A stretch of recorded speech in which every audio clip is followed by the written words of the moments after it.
Hello students, welcome to our channel NEET digital classes. हम कर रहे हैं क्वेश्चन सीरीज़ को, जिसमें हम अभी जो कर रहे हैं वो है एनसीईआरटी एग्जाम्पलर प्रॉब्लम्स, जिसमें आज हम करेंगे 11th क्लास का प्लांट फिजियोलॉजी का आपका last chapter plant growth and development. हम 11th क्लास के इससे पहले के सारे चैप्टर ऑलरेडी डिस्कस कर चुके हैं। अगर आपने वो नहीं देखा है तो आप चैनल पर जाकर उसको देख सकते हैं।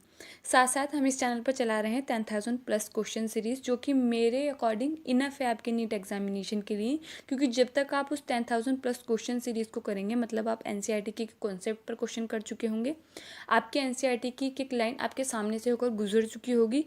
हम क्वेश्चन को ऐसे डिस्कस करेंगे जिससे हम और सारे कॉन्सेप्ट को भी टच करेंगे। हम वहाँ पर जो क्वेश्चन हमें ऐसा लगता है कि एनसीईआरटी से बाहर होते हैं उस पर भी करेंगे, सारे प्रीवियस ईयर क्वेश्चन करेंगे, सारे अलग अलग बुक्स के एग्ज़ाम वाले क्वेश्चन करेंगे।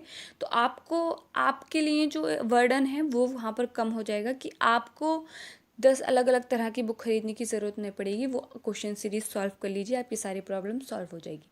अगर आप एक नीट एस्पिरेंट है तो आपके लिए चैनल को सब्सक्राइब करना बहुत ज़्यादा ज़रूरी हो जाता है। चैनल को सब्सक्राइब कीजिए, दूसरों के साथ शेयर कीजिए और वीडियो को लाइक करना बिल्कुल भी ना भूलें। चलिए भी शुरू करते हैं आज का वीडियो। आज हम चैप्टर जो ले रहे हैं वो एनसीईआरटी एग्जाम्पल प्रॉब्लम सॉल्व कर रहे हैं। उसमें हम plant growth and development chapter को देख रहे हैं। देखिए, एनसीईआरटी एग्जाम्पलर को सॉल्व करना इसलिए इम्पोर्टेंट हो जाता है क्योंकि आपका एनसीईआरटी एग्जाम्पलर से सीधे सीधे 6 से 7, 5 से 6 क्वेश्चन हर साल आपसे पूछे जाते हैं और हमें लगता है कि वो क्वेश्चन कहीं बाहर से होते हैं। तो क्योंकि कुछ एनसीईआरटी के अंदर ऐसी चीज़ें नहीं दे रखी हैं जो क्वेश्चन यहाँ पर पूछे गए हैं, तो इसलिए हमें ऐसा लगता है कि वो आउट ऑफ कोर्स है या आउट ऑफ एनसीईआरटी है, बट वो यहाँ से होता है। तो इसलिए एनसीईआरटी एग्जाम्पलर को अच्छे से सॉल्व कीजिए।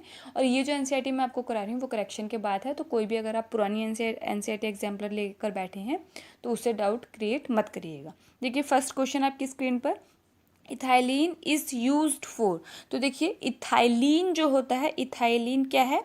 एक गैसियस हार्मोन होता है। ये कहाँ पे बनता है? ये जो मेच्योर पार्ट्स होते हैं, जो परिपक्व भाग होते हैं, वहाँ पर बनता है। अगर हम इसको देखें तो ये पकते हुए फलों में इसकी बहुत महत्वपूर्ण भूमिका होती है। देखिए, दूसरी चीज़, इथाइलिन जो है ये ग्रोथ रेगुलेटर के रूप में काम करता है। इथाइलिन का जो यूज़ फार्मर्स वगैरह जो करते हैं वो यूज़ होता है एथेफॉन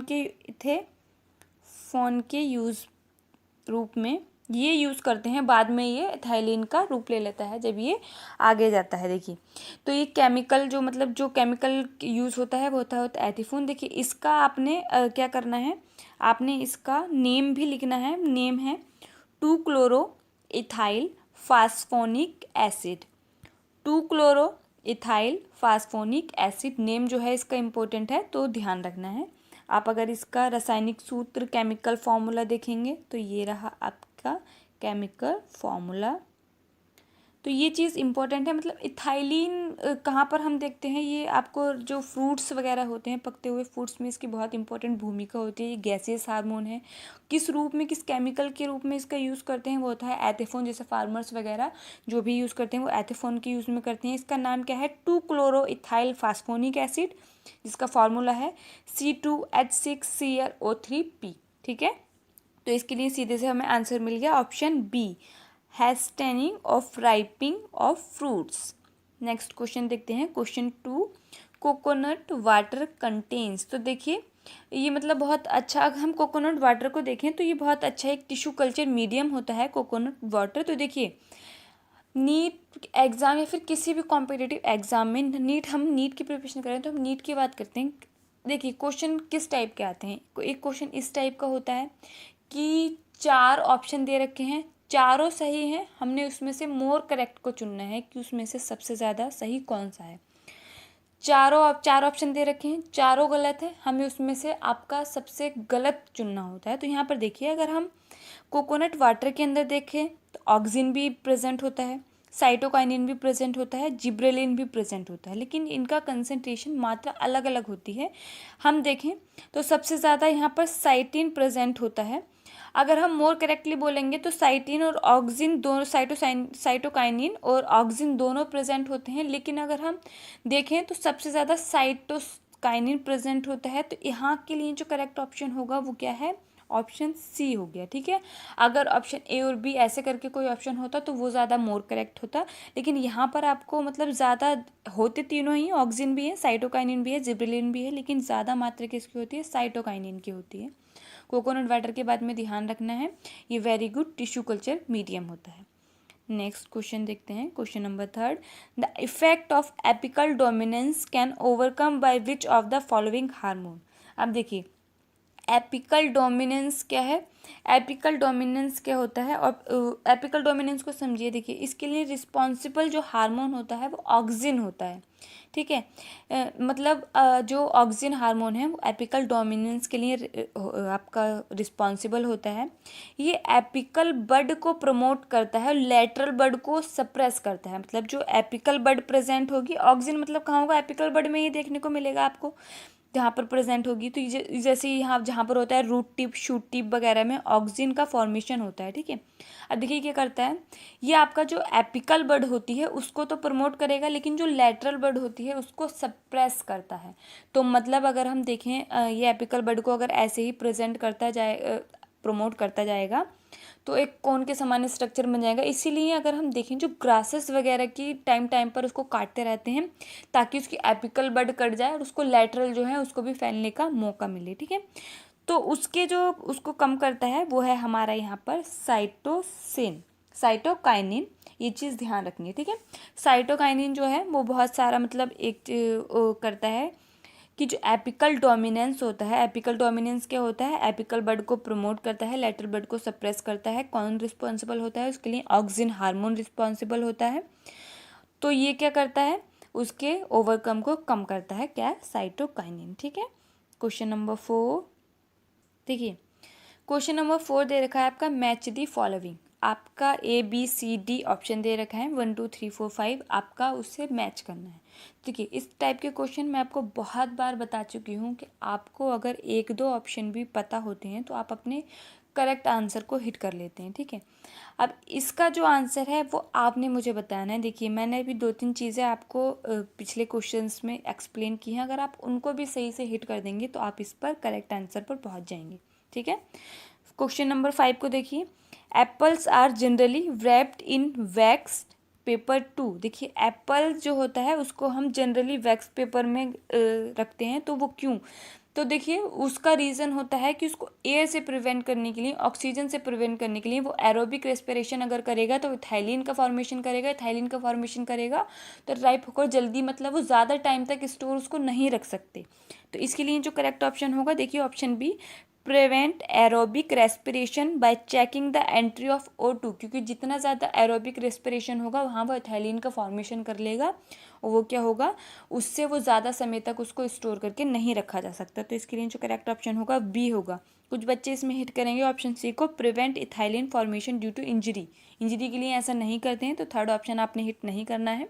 क्यों करते हैं, क्योंकि अगर एरोबिक रेस्पिरेशन होगा तो वहाँ पर क्या होगा, इथाइलिन का फॉर्मेशन ज़्यादा होगा, उसे ज़्यादा समय तक उसको स्टोर नहीं कर सकते, इसलिए क्या करते हैं, O2 की एंट्री को ही वहाँ पर इनहिबिट करने की कोशिश करते हैं, वैक्स पेपर को यूज़ करते। तो इसके लिए जो करेक्ट ऑप्शन है वो हो गया हमारा बी।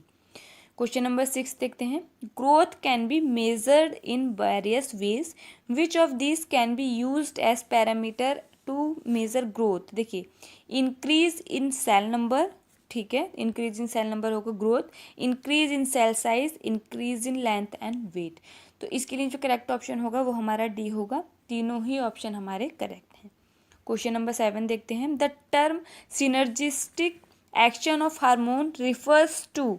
तो देखिए यहाँ पर क्वेश्चन नंबर 7 में देखिए सिनर्जी मतलब आपका दोनों मिलकर एक डायरेक्शन में काम करेंगे। तो देखिए when two hormone act together and contribute to the same function, मतलब सेम फंक्शन को कंट्रीब्यूट करेंगे, उसको प्रमोट करेंगे, तो सिनर्जिट का ये मतलब ही है कि दोनों मिलकर एक डायरेक्शन में काम करेंगे, ठीक है। तो इसके लिए करेक्ट ऑप्शन हमारा बी हो गया। क्वेश्चन नंबर 8 देखते हैं, plasticity in plants growth means that. देखिए प्लास्टिसिटी जो, मगर हम प्लास्टिसिटी को देखें तो प्लास्टिसिटी का ये एक इम्पॉर्टेंट क्वेश्चन है, ऐसा क्वेश्चन पूछे जाने की पॉसिबिलिटी है आपके बहुत ज़्यादा, मतलब पूछे जाने की सभी पॉसिबिलिटी है, लेकिन ये जो है एक अच्छा क्वेश्चन है। प्लास्टिसिटी इस plant growth means that, plants develop in development on environment, मतलब प्लांट्स के जो डेवलपमेंट है वो अपने इन्वायरमेंट से इफेक्ट होगा। तो इसके लिए जो करेक्ट ऑप्शन है वो भी है, plants development is dependent on the environment. ठीक है, जो प्लांट्स का डेवलपमेंट है वो उसके इन्वायरमेंट से इफेक्ट होता है। बी ऑप्शन इसके लिए करेक्ट हो गया।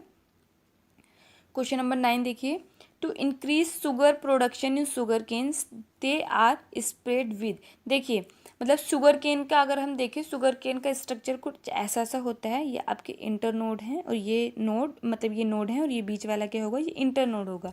तो अगर हम शुगर केन के प्रोडक्शन को बढ़ाएंगे तो शुगर के प्रोडक्शन को हमें बढ़ाना है, तो शुगर केन में क्या होना चाहिए, आपका इंटरनोड जो है वो इलांगेशन होना चाहिए, उसका वो इलांग होना चाहिए, लंबा होना चाहिए। तो ये वो कौन करता है, जिब्रेलिन इंटरनोड इलांगेशन करता है। तो इसके लिए करेक्ट ऑप्शन सीधे सीधे हमारा क्या हो गया, ऑप्शन सी। ठीक है, नेक्स्ट क्वेश्चन देखिए, ABA इज एस्ट्रिक एसिड जो है उसका एक्ट एंटागोनिस्टिक टू, मतलब जो उसके अगेंस्ट काम करे। तो देखिए ये क्या करता है, ये उसका फिर आप देखें अगर आपका जो इसके लिए जो करेक्ट ऑप्शन होगा वो हमारा सी है, जिब्रेलिन एसिड। देखिए जिब्रेलिन एसिड में अगर हम देखें तो वहाँ एक करता है सीड डोरमेंसी करेगा आपका ABA, लेकिन जिब्रेलिन क्या करता है, सीड जर्मिनेटिंग, मतलब ये एक दूसरे के एंटागोनिस्टिक, मतलब जो एक दूसरे के अगेंस्ट जाके काम कर रहे हो। तो वो आपका क्या है, ऑप्शन सी करेक्ट हो गया हमारा।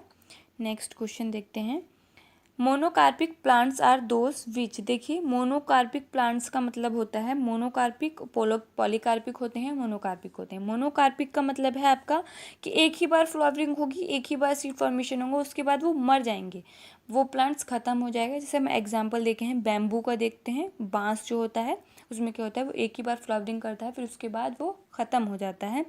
और अगर हम आम का उदाहरण लें, जो मैंगो का प्लांट्स होता है वो हर साल आपकी फ्लावरिंग करेगा, हर साल फ्रूट्स बनेगा, तो वो क्या है, पॉलीकार्पिक है। तो इसके लिए करेक्ट ऑप्शन क्या हो जाएगा, flower once and die. B option इसके लिए करेक्ट हो गया। ठीक है, नेक्स्ट क्वेश्चन देखते हैं, question number 12, the photoperiod is in plants is perceived at. तो देखिए जो फोटो पीरियड होता है, फोटो पीरियड्स का मतलब देखिए, जो फोटो पीरियड, कुछ प्लांट्स ऐसे होते हैं जो गर्मियों के मौसम में फ्लावरिंग करते हैं, कुछ प्लांट्स ऐसे होते हैं जो आपके सर्दियों के मौसम में प्लांट्स फ्लावरिंग करते हैं। तो देखिए जो फोटो पीरियड होता है वो आपका मतलब कौन कैच करता है, लीव्स में होता है। लीव्स में क्योंकि फाइटोक्रोम पिगमेंट पाया जाता है, वो क्या करते हैं, फोटो पीरियड से इफेक्ट होते हैं। देखिए फोटो पीरियड का बहुत इफेक्ट होता है। जैसे कुछ प्लांट्स जो आपका देखेंगे कि गर्मियों के मौसम में होते हैं तो उनको लॉन्ग डे पीरियड्स प्लांट्स कहते हैं, जो सर्दियों के मौसम में फ्लावरिंग करते हैं उनको शॉर्ट डे पीरियड्स कहते हैं, शॉर्ट डे पीरियड प्लांट्स बोलते हैं। जो कभी भी कर सकते हैं वो न्यूट्रल प्लांट्स होते हैं। ठीक है, तो इसके लिए जो हमारा करेक्ट ऑप्शन होगा वो होगा डी, क्योंकि लीव्स कैच करती हैं, लीव्स में क्या होता है, फाइटोक्रोम पिगमेंट पाया जाता है। ये थे हमारे आज के NCERT एग्जाम्पलर के क्वेश्चन, जिसमें हमने ब्रीफ रिवीजन देखा एक चैप्टर का, जो आपके एग्जामिनेशन के लिए बहुत ज़्यादा इंपॉर्टेंट है। चैनल को सब्सक्राइब करना ना भूलें, वीडियो को लाइक और दूसरों के साथ शेयर करना ना भूलें। हम मिलते हैं हमारे नेक्स्ट वीडियो में, तब तक के लिए पढ़ते रहिए। Thank you.